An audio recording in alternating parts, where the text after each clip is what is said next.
மகாநதி சரியில்ல. அடுத்து வர எபிசோடில் நம்ம நர்மதா இருந்துட்டு பால் விளையாடிட்டு இருக்காங்க.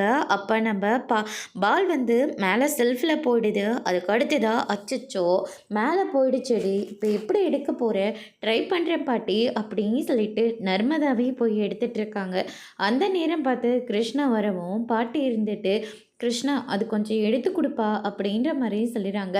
அண்ணா நீங்களும் பேட் விளையாட வரீங்களா, நான் போய் இன்னொரு பேட் எடுத்துகிட்டு வரேன் பாட்டின்னு சொல்லிட்டு நர்மதா உள்ளே வராங்க. அதுக்குள்ளே பாட்டு இருந்துட்டு கிருஷ்ணாவோட கையை பிடிச்சிக்கிட்டு, இந்த சந்தானாவோட குடும்பத்தில் நீ மட்டும்தான்ப்பா ஆண் வாரிசாக இருக்க. அவன் உயிரோடு இருக்கிற போதே வீட்டு பக்கம் வந்திருந்தா இந்நேரம் 2 குடும்பமும் ஒன்று மண்ணமாக இருந்திருக்கலாமே அப்படின்னு சொல்லிட்டு பாட்டி வந்து கிருஷ்ணா கிட்ட சொல்லிட்டு இருக்காங்க.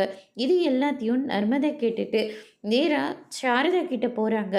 பாட்டி அந்த அண்ணா கிட்ட பேசிகிட்டு இருந்தாங்க. எந்த அண்ணா கிட்ட? கிருஷ்ணா அண்ணா கிட்ட பேசிகிட்டு இருக்காங்க அப்படின்ற மாதிரி சொல்லிடுறாங்க. யாரடி உனக்கு அண்ணா அப்படின்னு சொல்லிட்டு சாரதா நர்மதாவை அடிக்கவும், சரி என்ன பேசிகிட்டு இருந்தாங்க அப்படின்னு சொல்லிட்டு கேட்கவும், சந்தானம் உயிரோடு இருக்கிற போதே நீ வீட்டுக்கு வந்திருந்தா 2 குடும்பமும் ஒன்றா இருந்திருக்கோம் அப்படின்னு சொல்லிட்டு சொன்னாங்க. அது மட்டும் இல்லை, இந்த 2 குடும்பத்துக்கும் நீ மட்டும்தான் ஆண் வாரிசு அப்படின்ற மாதிரி சொல்லிட்டு இருந்தாங்கம்மா அப்படின்னு சொல்லிட்டு நர்மதா நடந்த எல்லா விஷயத்தையும் வந்து சொல்லிடுறாங்க. அதுக்கு அடுத்ததாக பாட்டி வந்து உட்காடுறாங்க. பாட்டியை கங்கா, காவேரி, சாரதான்னு சொல்லிட்டு எல்லாருமே பார்த்துட்ருக்காங்க. அதோட இன்னைக்கான பிரமோ முடிச்சிருக்காங்க.